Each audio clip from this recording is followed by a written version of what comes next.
They declared me legally dead. My own daughter signed the papers. She said it was for convenience. The words still haunt me, as if they were burned into my soul, a searing mark of betrayal I couldn't quite comprehend at the time. It wasn't supposed to be like this. I didn't expect much.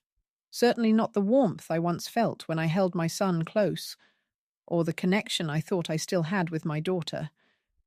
But I never thought it would come to this, to be so utterly discarded, erased from existence in the eyes of those I had once given everything to. But life has a funny way of revealing the truth, doesn't it? Like peeling the layers of an onion, only to find the rot within. I am 81 years old now, sitting in the small room above a laundromat in a town that no one really notices or remembers, and sometimes I wonder how I got here. When I look out the window at the occasional car passing by, or listen to the hum of the washers and dryers downstairs, I am reminded of the woman I used to be, the woman who once made her family breakfast every Sunday morning, who would sit on the porch with her children, watch them play in the yard, and feel, for the first time in years, like her life mattered. But that was before I became a ghost to them, before they made me feel invisible, before I learned the painful lesson that family is often less about love than it is about convenience. I hadn't seen it coming, the slow, quiet shift. It started subtly enough, small comments here and there, a certain tone in their voices when they spoke to me, the kind of dismissive inflection you reserve for someone you no longer see as human. There was always a bit of impatience in their words, as if they were doing me a favor simply by acknowledging my presence. It wasn't so obvious at first, no, not until it was too late to turn back. But somewhere along the line, I started to disappear, first in small ways, and then in bigger ones. I began to notice that I was no longer included in family conversations, that I was no longer consulted on decisions that affected me. I was quietly pushed aside, ignored, forgotten. They didn't need me anymore. At least, that's what they made me feel. It all came to a head on that fateful day when I received that letter, the letter that declared me dead. I'd been living in a house that was legally mine, paid for with money I'd earned, in a life I'd built with my own hands, and now it seemed that was no longer true. It wasn't just that they had let me go, it was that they had erased me, as if I had never mattered at all. The letter arrived in the mailbox, its envelope crisp and sterile, as though it contained nothing more than a formality, an official notice. The words printed on the page were clear, almost too clear. I had been declared legally dead by my own family. The papers, signed by my daughter and son-in-law, had been filed for probate. The deed to the house that I had paid off was now in their hands.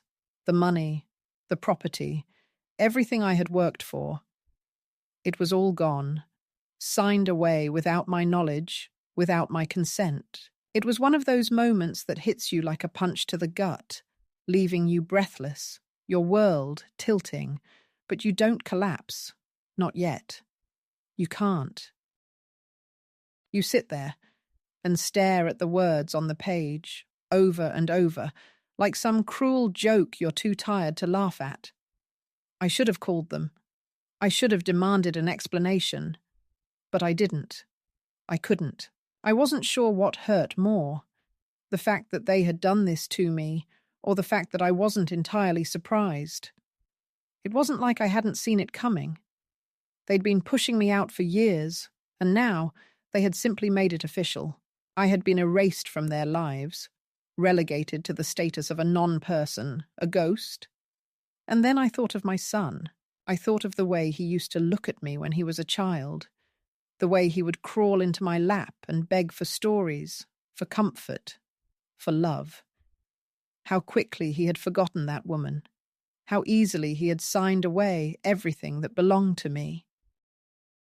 How easily he had let me slip away, like sand through his fingers, until I was no longer real to him. I don't know what made me do it. Maybe it was the shock of the letter. Maybe it was the realization that I was no longer wanted, no longer needed. But I did it. I packed up my things and left. No explanation, no goodbye. I left behind the house, the memories, the life I had spent years building for them, and I walked out into the unknown. No one stopped me. No one came looking for me. And that, I suppose, was the hardest part of all. That they didn't even care enough to try and stop me. They didn't even try to make me feel like I mattered. They let me walk away without a second thought. I ended up here, in this small town, far from where I had spent most of my life, far from the people who had once been my family. The place is quiet, almost too quiet, but it's mine now. It's my space, my time, my life. I'm learning to live again, to remember what it feels like to be alive, to find comfort in the small things, the smell of fresh coffee in the morning, the hum of the laundromat downstairs, the soft rustle of the paper as I write my thoughts down. I'm learning to breathe again, slowly, as if for the first time. I suppose that's the way it goes when you're abandoned by those you love. They leave you, and you are forced to find your own way. But that's where the real story begins. Not when they leave, but when you find the strength to stand up and walk away from it all. That's when you start to reclaim yourself, to rediscover the woman you once were, the one who was strong, who was worthy of love, of respect, of being seen. And so, here I am, starting over, as they say. It's not easy, but then again, nothing worth having ever is. I don't know what the future holds, but for the first time in a long while, I'm ready to find out. The letter arrived on a Tuesday, just before lunch. It was thick, formal, with the kind of heavy, embossed seal that made it look official, as though it held some weight, some urgency that demanded your attention. My hands trembled as I turned the envelope over, feeling the creases of the paper and the fine edge where the seal was broken. I didn't know why it made me feel uneasy, perhaps because it was too pristine, too clean, too deliberate in its design. As I peeled the flap back, I thought for a moment that it might be a mistake. I thought maybe it was a piece of junk mail, a poorly written advertisement. But the moment my eyes landed on the first sentence, I knew that wasn't true. The letter was from the bank. It was addressed to me, but I didn't recognize the name on the letterhead. The signature at the bottom belonged to someone I had never met, but it didn't matter. The words on the page were clear, cold, and final. It told me that my account had been closed. The transaction could not be processed. I had been declared legally dead. My own family, without any notice, had taken it upon themselves to submit paperwork declaring me deceased for the purpose of probate. It didn't make sense at first. My mind couldn't grasp the enormity of it. I read the sentence over and over, each time hoping that the words would change, hoping that my eyes were playing tricks on me. But no, they stayed the same. It was all real, all of it. My daughter and son-in-law had signed the papers. They had declared me dead, just like that. I sat back in my chair, the letter still in my hands. My pulse was racing, my breathing shallow. But I didn't cry. I didn't scream. Instead, I felt a numbness settle over me, a fog that clouded my thoughts. It didn't make sense. How could they do this? How could they erase me like this? Was it because of money? Was it because they didn't want to be bothered with me anymore? Did they really think that I would just accept this, that I would just roll over and disappear? I wasn't sure what hurt more, the act itself, or the fact that they hadn't even bothered to consult me, to ask how I felt, to consider that maybe, just maybe, I still mattered. But I had been foolish to think they ever did. I knew what I had to do. I wasn't sure how I knew, but it was as if my body had already decided for me. I would go to the bank. I would go in person and confront them, demand an explanation. I would show them my identification, and I would prove that I was not dead. But as I stood up and made my way toward the door, something stopped me. I paused, my hand on the handle, and for the first time, I realized something I hadn't allowed myself to face before.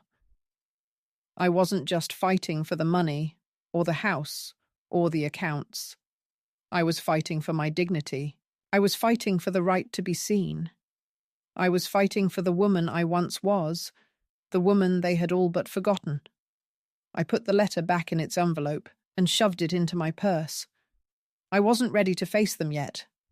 Not yet. Instead, I walked out of the house and down the street, the weight of the letter pulling at me like a stone in my chest. It was a quiet morning, the sun still low in the sky, but the world around me seemed to move faster than I could.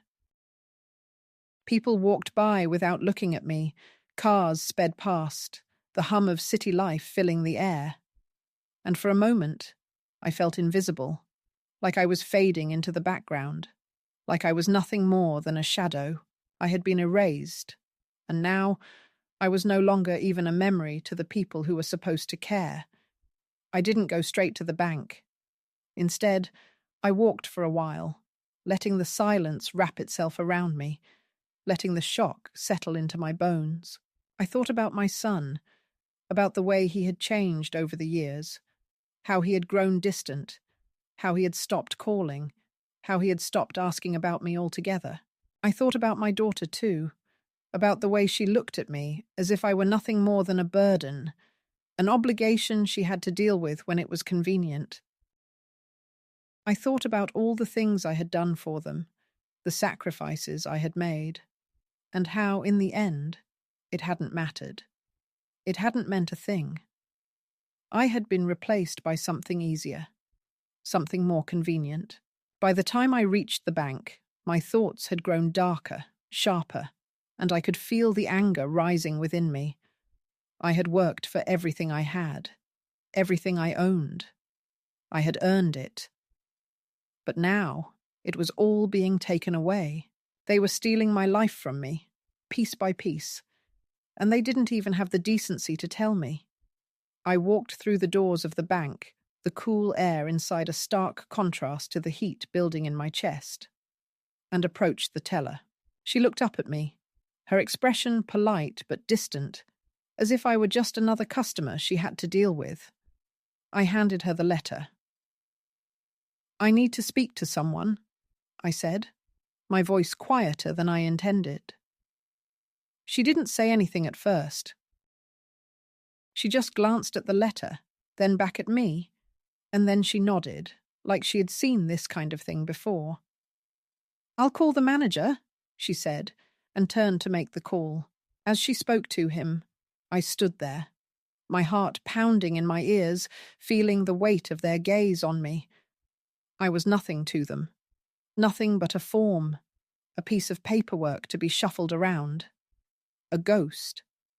The manager arrived shortly after. He was a tall man, his suit too tight, his face too smooth, as if he had been conditioned to deliver bad news with as little emotion as possible. He introduced himself, his handshake too firm, and then he handed me a slip of paper with a number on it.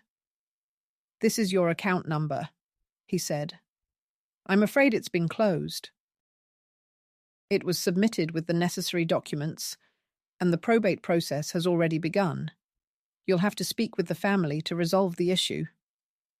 I blinked. I couldn't believe what I was hearing. "The family? What do you mean, the family?" My voice was a little louder now, but it didn't seem to matter. He didn't flinch. "The documents were submitted by your daughter and son-in-law, ma'am, for probate." For a moment, I couldn't speak. My throat closed, and I felt as though the room was spinning around me. It didn't matter that I had worked for every penny. It didn't matter that I had paid for the house with my own money. It didn't matter that I was standing here, in the flesh, with my heart beating, my lungs filling with air, my life continuing, even if they refused to acknowledge it. I thought I might collapse, but I didn't. Instead, I stood there, stunned, for what felt like an eternity. Finally, I took a deep breath and asked the one question I needed to know. When did they submit the papers? I asked quietly. The manager looked at me for a moment, his expression unreadable, before he answered. "A few weeks ago," he said. "Everything went through without any issues." A few weeks ago. That was when they had made the decision to erase me from their lives. And now they were asking me to accept it, to let them get away with it. But I wasn't going to. I left the bank that day with a feeling in my chest that I had never known before. It wasn't just the sting of betrayal, the sense of being erased. It was something deeper, something that felt like a wound I couldn't yet understand. But I was going to find out what it meant. And I was going to make sure they knew I wasn't dead. I was very much alive. The days that followed the letter from the bank were nothing short of surreal. It felt like I was in a fog, moving through the motions of life while the world around me continued to spin, never pausing, never waiting for me to catch up. There were moments, brief flashes of clarity, where I would remember my own name, or the fact that I was alive. But they would quickly vanish, like a dream you try to recall as soon as you wake up, slipping through your fingers before you can grasp it. And then there were the darker moments, when I would stand still in the kitchen, staring at the empty walls, wondering if I had ever truly mattered to anyone at all. It was these moments that gnawed at me the most. The silence, the absence, the feeling of being forgotten. After I left the bank that day, I didn't know what to do. I couldn't just sit back and let them take everything from me without a fight. I wasn't sure what I was fighting for anymore. But something inside me, something that had been buried beneath years of sacrifice, of giving, of fading into the background, began to stir. It wasn't just about the house, or the money, or the accounts. It was about my life, my dignity, my worth. It was about the person I had been before they decided I was disposable. I had spent so many years living for them, doing everything they asked, pretending that their silence didn't bother me, that their absence wasn't cutting deeper into me with every passing day. But now, it was clear. They didn't see me as a person. They saw me as something to be managed, something to be handled, something to be erased. The first thing I did was call a lawyer. I didn't know if I had a case, if I had any legal standing at all, but I had to try. I couldn't just let them win, let them sweep me under the rug like an old rug they no longer wanted. I needed to know what I was up against, and I needed to hear it from someone who understood the law. The lawyer I spoke to was kind, his voice warm and patient, and he listened to me as I told him the story. When I mentioned the letter from the bank and the fact that my daughter and son-in-law had declared me dead, he paused for a moment. It was a long pause, one that stretched out in a way that made me wonder if he was trying to figure out the best way to break the news to me. Finally, he spoke. "They can't just declare you dead without your consent," he said. "That's not how it works. But there's a process, a legal process, and you'll need to go through it to undo what they've done." His voice was steady, but there was something in it, something that sounded like pity, and that was almost worse than anything. I didn't want his pity. I didn't need it. I just wanted what was mine. I wanted my life back. The lawyer told me that the next steps would involve filing a legal petition, challenging the documents that had been submitted. It would take time. It wouldn't be easy, but it was possible.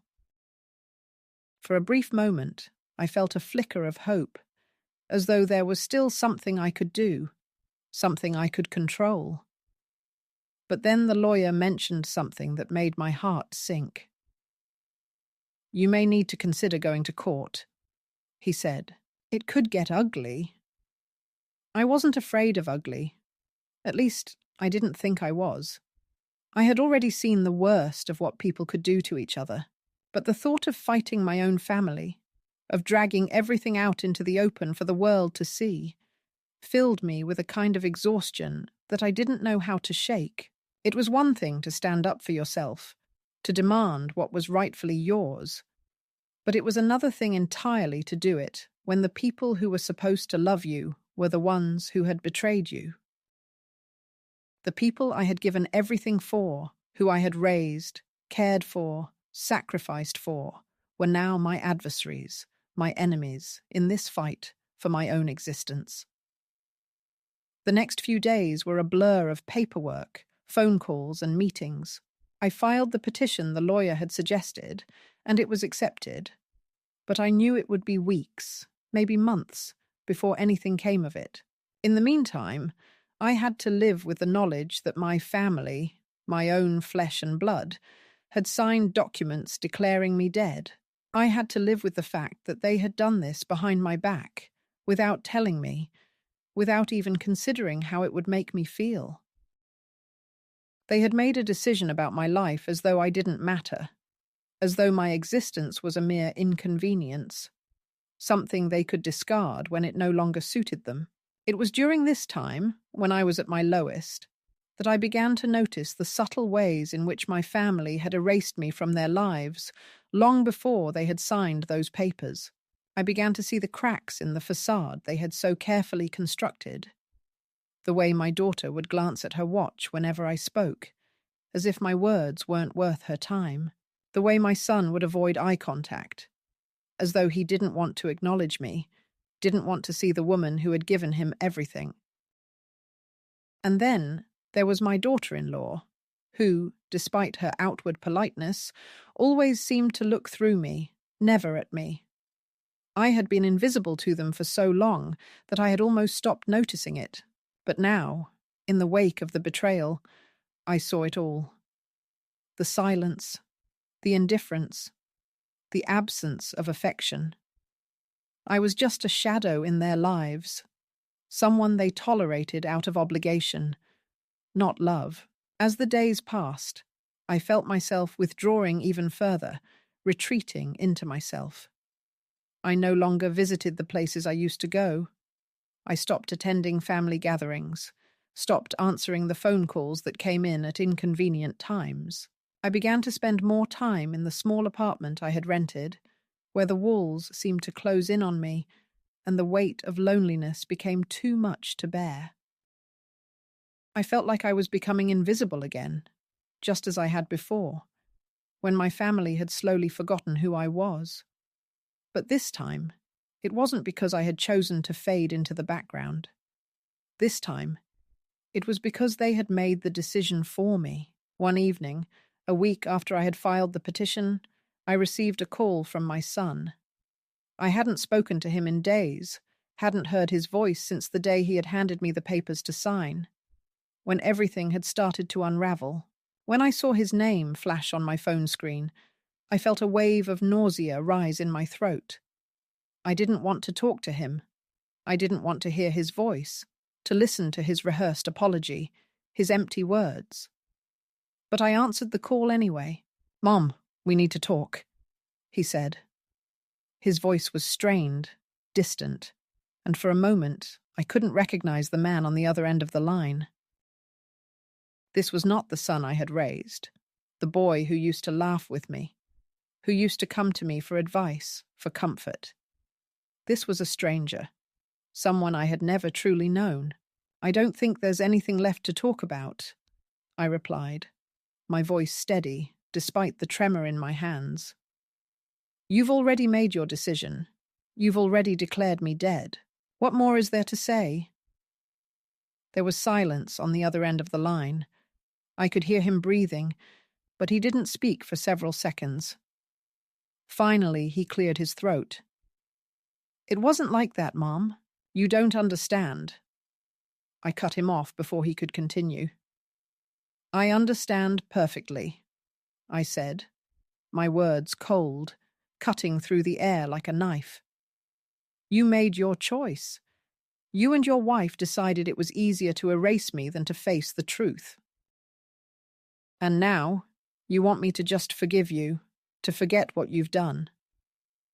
Well, I'm sorry, but I can't do that. There was another long pause, and then he spoke, his voice softer now. I didn't mean for it to go this far. We were just trying to take care of things, to make everything easier. I never wanted to hurt you. You hurt me the moment you signed those papers, I said, the words slipping out before I could stop them. You didn't even consider how I would feel. You didn't think for a second that I was still here, still a person with feelings, with a life. I'm sorry, he said, but it didn't sound sincere. It sounded rehearsed, like something he had practiced in front of a mirror. I hung up before he could say anything more. I didn't need his apology. I didn't need his words. I had already heard everything I needed to hear.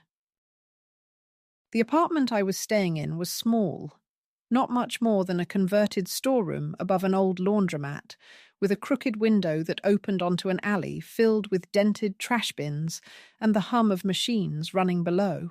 The air inside always smelled faintly of soap and hot metal, which should have been unpleasant. But somehow it comforted me. Proof that something here was still working, still running, even when I felt like everything in my life had seized up. I had no furniture to speak of, just a narrow bed that dipped slightly in the middle, a second-hand desk with a missing drawer, and a floor lamp that buzzed whenever I turned it on. And yet, in that stillness, in that sparsely furnished corner of a town where no one knew me, I began to feel something I hadn't felt in a long time. Control. It wasn't a grand thing, not a lightning strike or an epiphany. It was a slow return, like blood finding its way back into a numbed limb. I had been living in the waiting rooms of other people's lives for so long that I had forgotten what it felt like to choose. Choose when to rise, when to eat, when to speak, when to be silent. My days had once been dictated by calendars I didn't create, appointments I didn't make, errands that were never for me. I had always been the helper, the quiet facilitator, the one who made sure everyone else's lives ran smoothly. And now, with no one to ask me for anything, I began to realize I had choices. Not big ones, not yet, but small, meaningful ones that stitched a sense of self back into the frayed fabric of my being. I started taking walks in the early morning when the streets were empty, except for the occasional jogger or the man who swept the sidewalk in front of the bakery. I would pass by windows and catch my reflection in the glass. Stooped shoulders, grey hair pulled into a low twist, the same navy sweater I'd worn for years. And I would study that face as if it belonged to someone else. For a long time, I had looked at myself without really seeing. I was background, functional, invisible even to my own eyes. But now, with no one to perform for, no one to please, I looked longer. I began to see a woman who had endured more than she admitted, who had survived not just hardship, but neglect, not just loneliness, but dismissal. I saw the lines around my mouth, not as age, but as evidence of the words I'd swallowed. I saw the wear in my hands and thought not of decay, but of devotion. The meals I'd cooked, the shirts I'd folded, the backs I'd rubbed, the checks I'd signed over without hesitation. One morning, during one of those aimless walks, I stumbled across a community board tacked to the wall of a corner store. Among the curled flyers for guitar lessons and dog grooming was a plain index card, its message scrawled in blocky, no-nonsense handwriting. Room for rent, for quiet woman, cash preferred, no drama. Call Joyce. There was a phone number underneath and nothing else. I don't know why I took a picture of it. I had no plan, no clear direction, but something in the ad spoke to me. Not just the offer of space, but the way it assumed you'd want quiet, that you had no taste for drama anymore. That line, for quiet woman, felt like a mirror, as though someone had looked into me and written down what they saw. Later that afternoon, I called. The voice that answered was rough, unimpressed, not interested in being charmed. "How old are you?" she asked after I introduced myself. When I said 81, she made a sound somewhere between a grunt and a laugh. "You clean?" she asked next. I said I was. "No boyfriends?" I couldn't help it. I chuckled. "Not in the last 3 decades." There was a long pause. Then she said, "Come by at 5. Bring cash for the week." Then she hung up. No questions, no small talk. It was the most straightforward conversation I'd had in months. The house was faded blue, its porch sagging slightly in the middle, a wind chime by the door that sounded like 2 old spoons rattling against each other. Joyce answered the door in a robe with a cigarette between her fingers and a grey cat wrapped around her ankles. "You're the old lady?" she asked. "I suppose I am," I answered. "Good," she said, stepping aside. "I don't like surprises." She led me through narrow halls crammed with stacks of newspapers, potted plants that had long since given up, and a living room that smelled of onions and lavender. It was strange and soft and stubborn, like the woman who lived in it. The room upstairs was small, a twin bed, a dresser, a window that looked out on a neighbour's fence. But it was mine. I handed over $100 in 20s. She didn't count them, just folded the bills and tucked them into her robe pocket. "You hungry?" she asked. "Always," I said. She made grilled cheese and tomato soup, and we ate in silence, except for the wind knocking gently against the pane. That night, I slept with the kind of exhaustion that doesn't come from movement, but from finally stopping after too long. In the morning, the smell of coffee pulled me to the kitchen, where I found a chipped mug and filled it without asking. Joyce was outside talking to the cat, like it was her roommate. She didn't ask why I was there, what had brought me to her porch. She didn't care. And that, oddly, was comforting. Her indifference wasn't cold, it was respect. She didn't treat me like a puzzle or a project or a lost cause. She treated me like someone who needed rest and space, and that was enough. The days took on a rhythm I hadn't known I needed. In the mornings, I made coffee before Joyce woke up.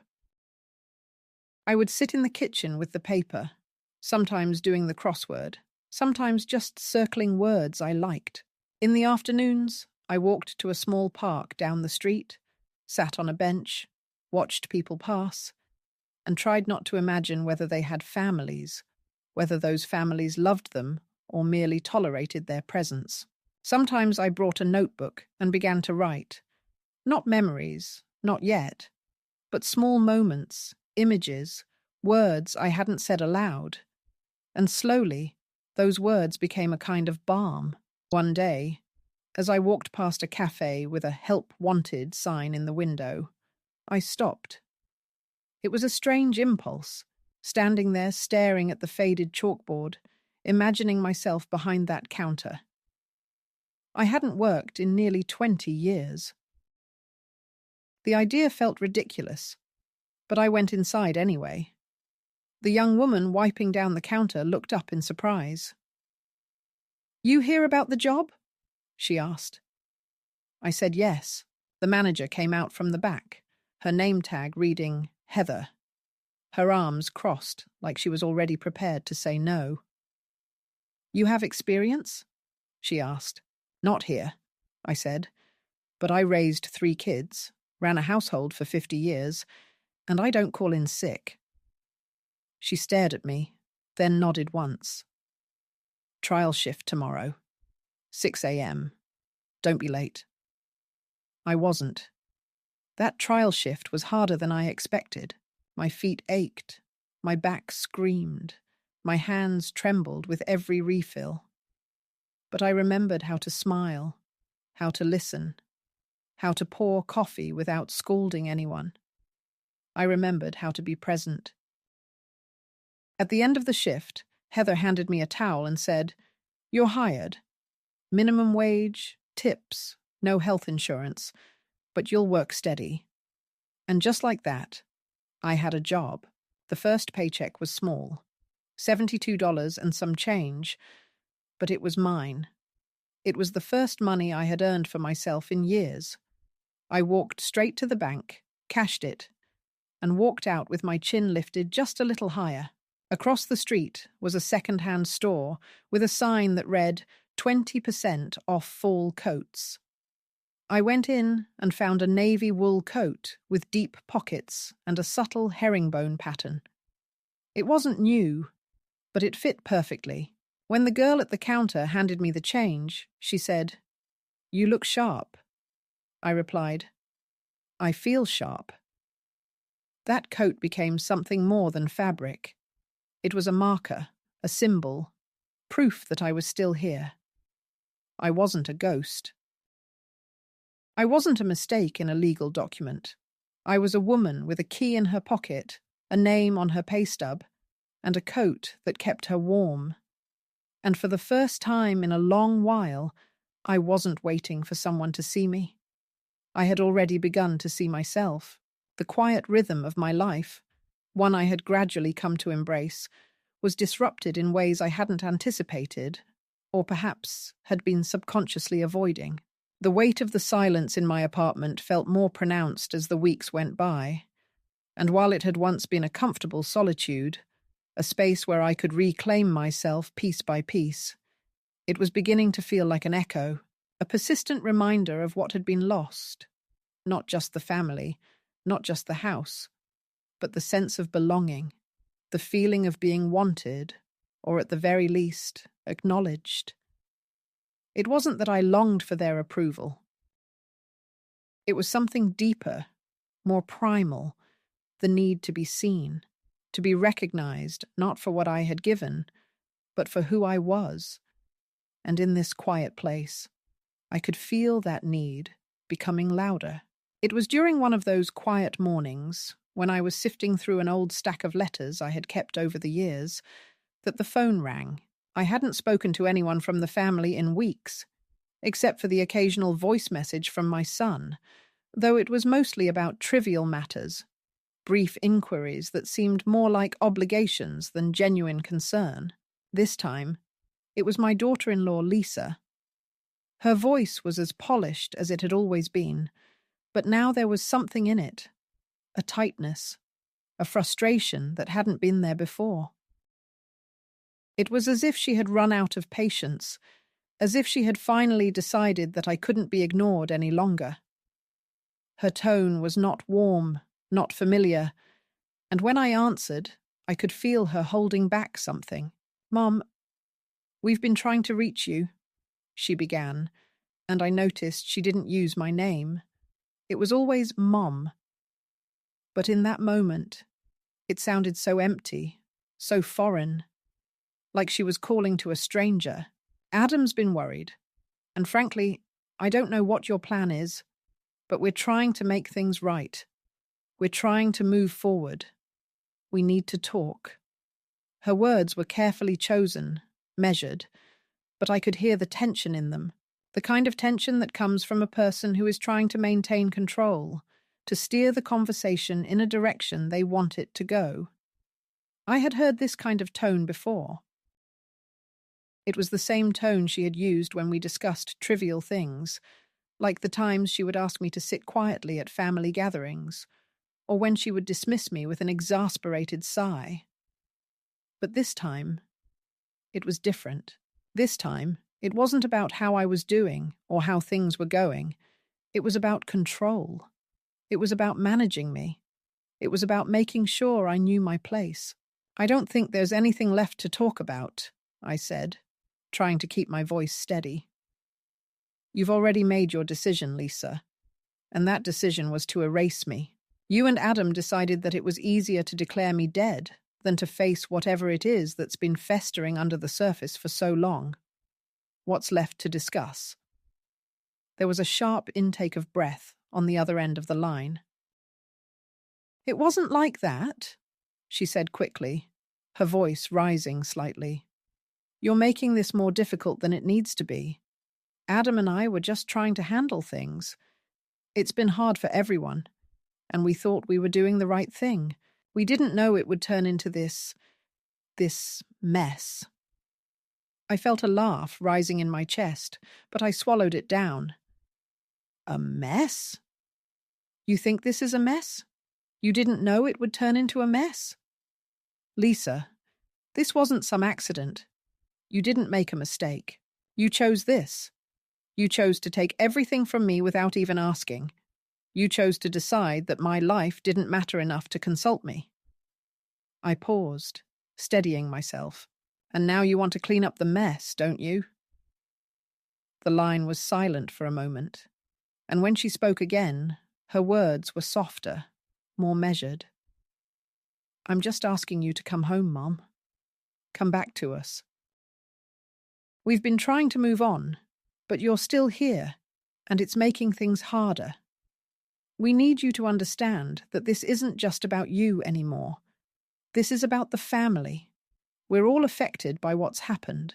You've hurt Adam. You've hurt the kids. Hurt, I interrupted, my voice rising despite myself. I didn't hurt anyone. I didn't walk away. I didn't declare myself dead.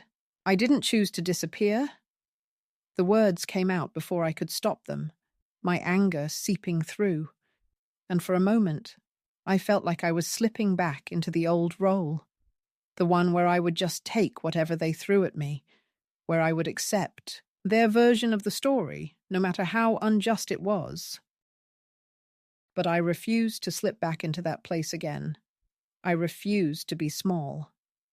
I'm not coming back, Lisa, I said firmly, my voice steady this time. Not to your house, not to your life, not to your rules. I'm not your puppet. You can't just pull the strings and expect me to dance. I'm done being a spectator in my own life. If you want to talk, if you want to fix something, then you'll have to come to me. I won't be part of your game anymore. There was a long pause.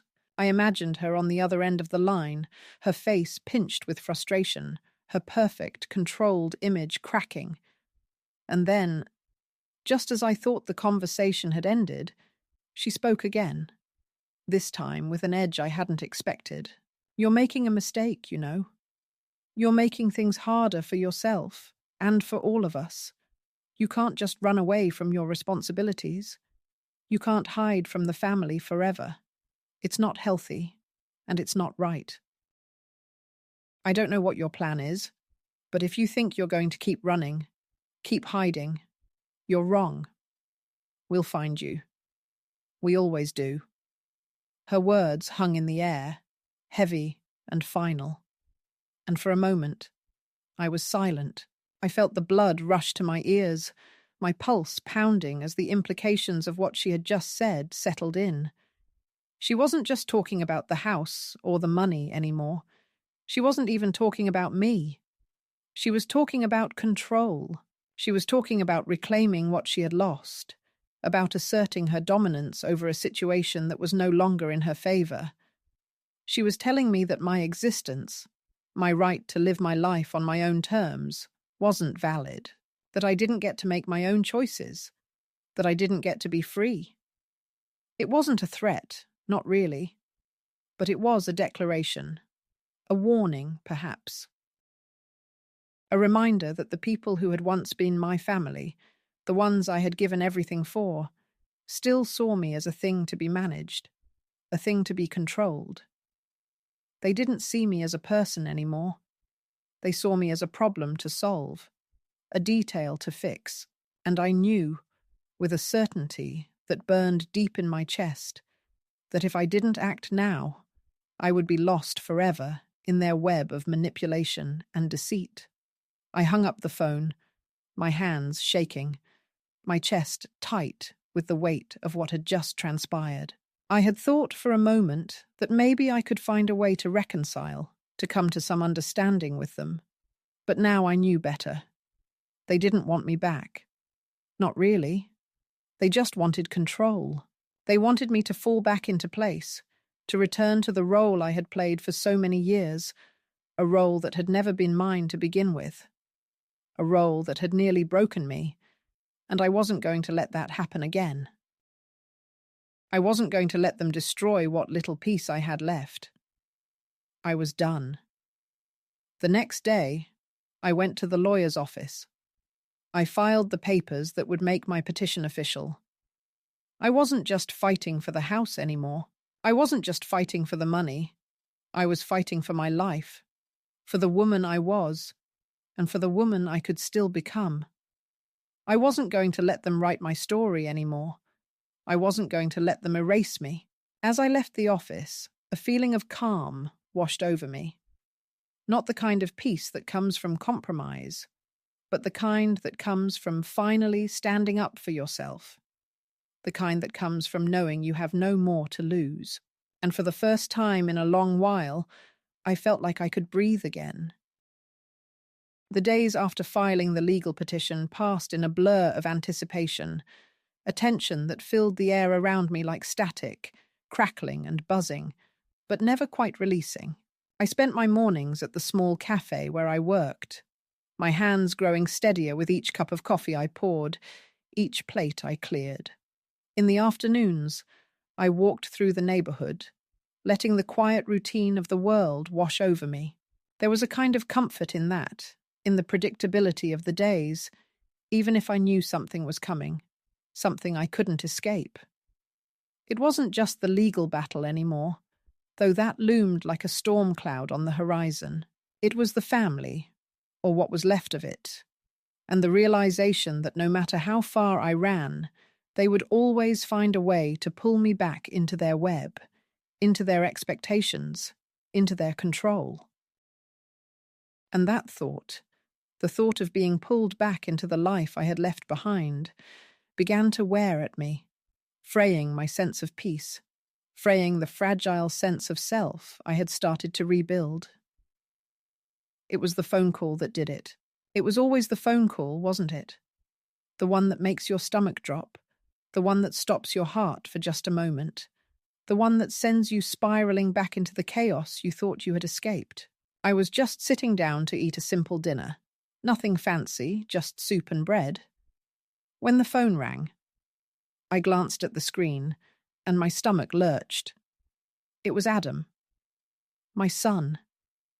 His name blinked back at me, but I didn't pick up. I couldn't. I wasn't ready to hear his voice, wasn't ready to hear the lies he would surely tell me, the manipulations, the justifications. I knew what he would say. It would be the same things over and over. I was wrong. I was making a mistake. I was ruining everything. But this time, I wasn't going to listen. This time, I was stronger than I had ever been. But he didn't give up. He called again and again.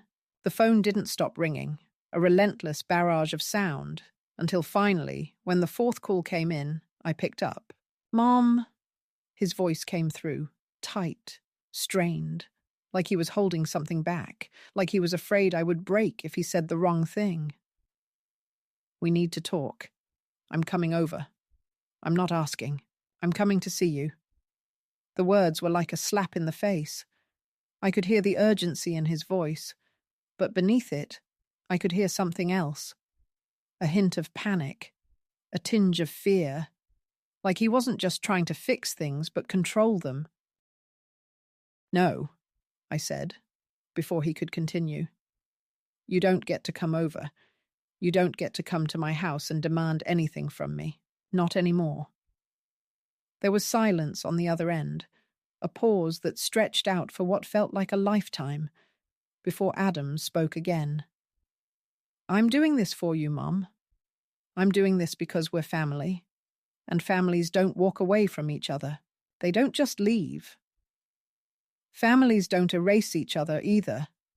I shot back, my voice sharper than I intended. You don't just get to decide I'm dead and expect me to play along. I'm not some problem you can fix with a phone call or a visit. You don't get to make those choices for me anymore.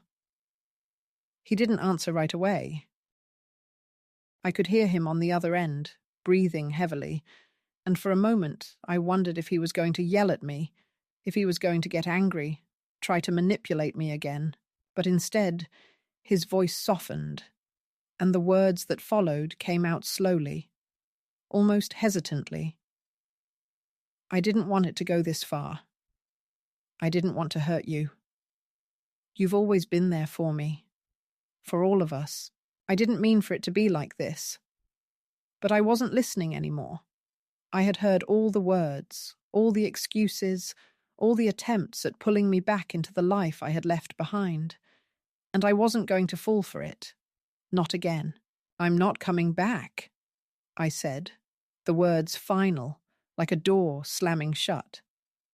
I'm done. I'm not going to be part of your life anymore. Not like this.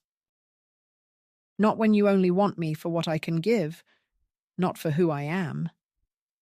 The silence on the other end of the line was deafening, and for a moment, I thought maybe he had hung up. But then I heard him say, almost quietly, I don't know how to fix this, Mom. I don't know how to make it right. I didn't answer him right away. I didn't know what to say. There was nothing left to fix, not anymore. The only thing that needed to be fixed was me. And I had already begun that process.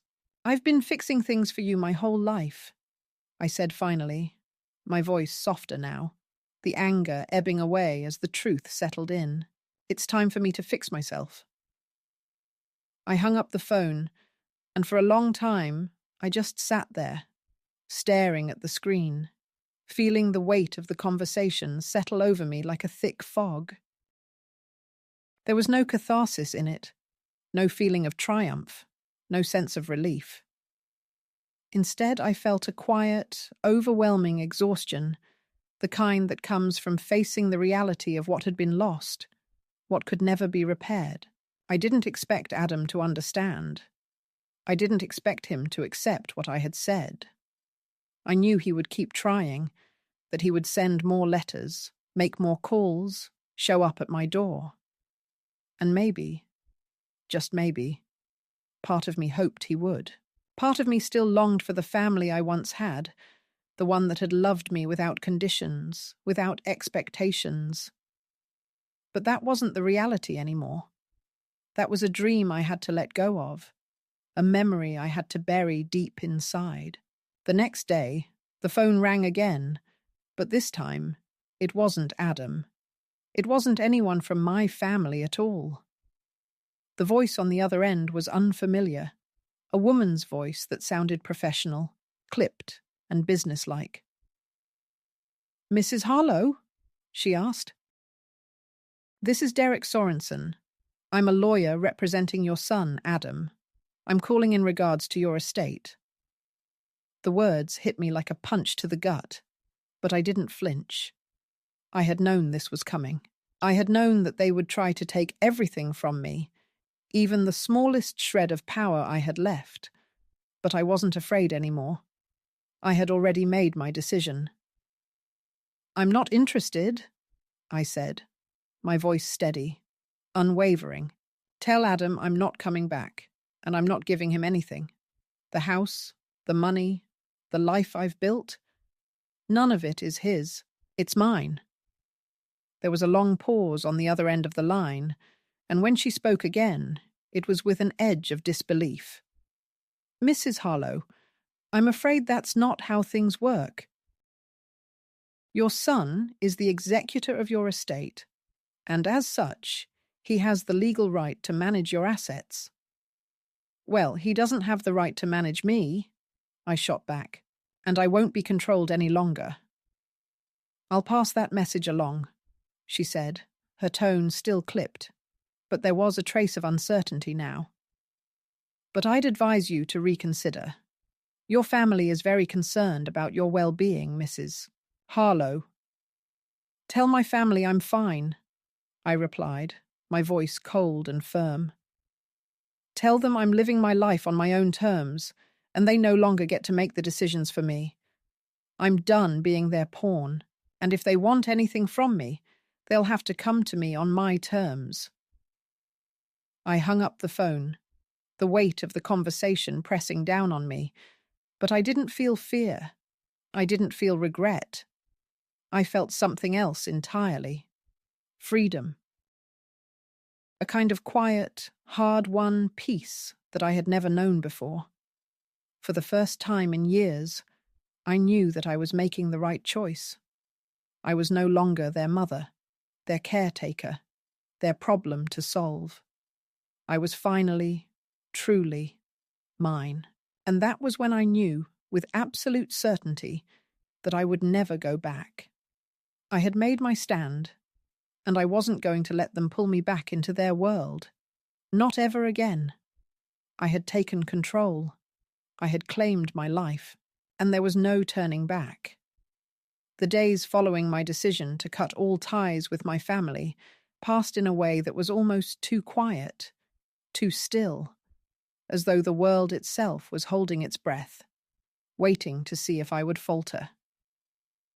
But I didn't, not this time.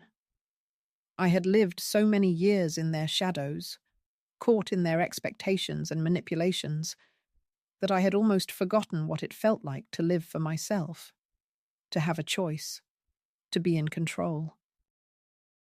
And now, with the weight of the decision heavy in my chest, I finally felt the freedom that had eluded me for so long. It wasn't the kind of freedom that comes with a loud declaration or a grand act of defiance. No, this freedom was quiet, subtle, like a whisper in the back of your mind, the kind that fills your lungs with fresh air after years of suffocating in someone else's world. I spent my days doing things I had never allowed myself to do before, things I had always put off or ignored because I was too busy, too consumed with the needs of others. I would wake up early, sit by the window with a cup of coffee, and just watch the world wake up around me. The trees outside were beginning to show signs of spring, buds starting to form, and I marveled at how life continued, how the world carried on, indifferent to everything I had left behind. There was a quiet joy in that, in knowing that life didn't stop because you had decided to step away from it.